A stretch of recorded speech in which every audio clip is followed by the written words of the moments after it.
What if I told you that the same economy that is frustrating millions of people is quietly making and turning ordinary people into millionaires overnight? That is a reality, because the truth of the matter is, in this hard time, many people look, but very few actually see. And that is what we're about to resolve in today's episode. Welcome to True Lessons in Motion podcasts, a space for entrepreneurs, intrapreneurs, and dream chasers. And today we're looking at how people get rich in this hard time. Because the truth of the matter is this: in tough economies like this, actually turns out to create new set of opportunities. Two different people, the same country, complaining about the same thing. For example, in Nigeria and in Africa, all over the world, complaining about inflation. The prices of food has gone up. The prices of fuel, which is the gasoline, has gone up. That is the reality. One person is complaining bitterly about why things are on a high side, but that person also complaining. But ask a simple question: what is the opportunity in this hard time? And that is what actually made the difference. And that we're about to reveal on how ordinary people make money in this hard time.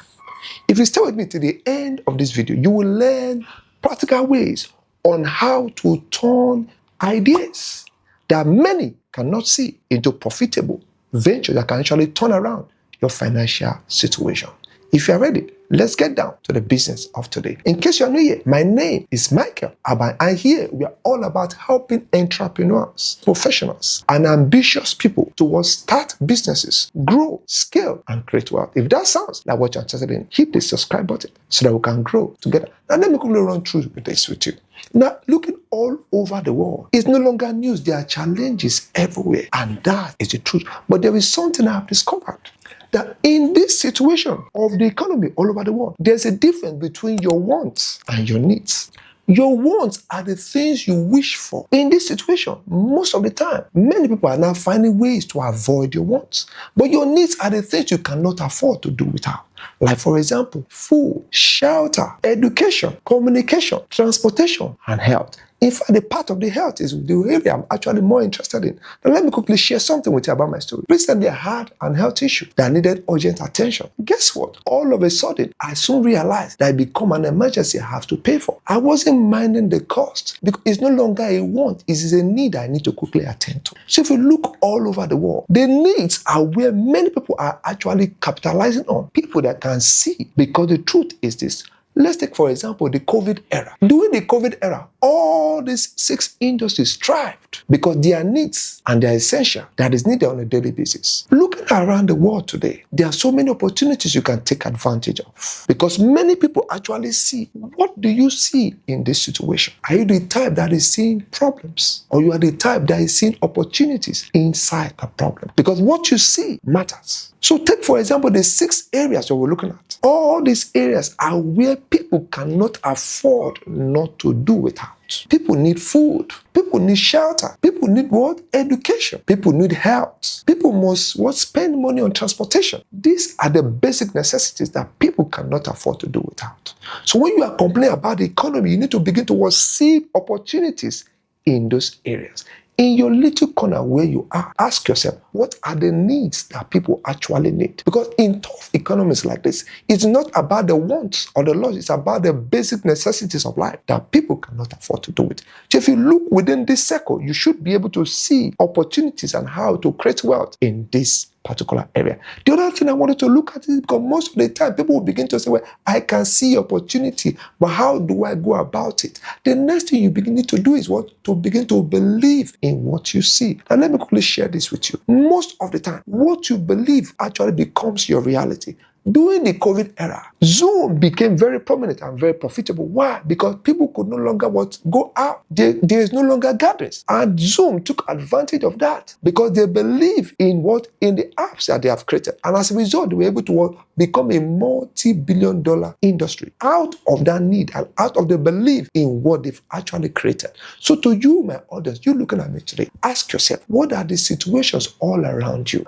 All you need is for you to believe in what you are doing and start from your little corner. The place where you are staying, what are the dominant complaints that people are complaining about? For example, the case of my daughter, I remember a couple of years ago, we needed her to be engaged over the weekend. And all of a sudden, one of his maths teachers that teach her in school came up with a Zoom class, weekend classes. And this man believed in this vision, believed in his dream.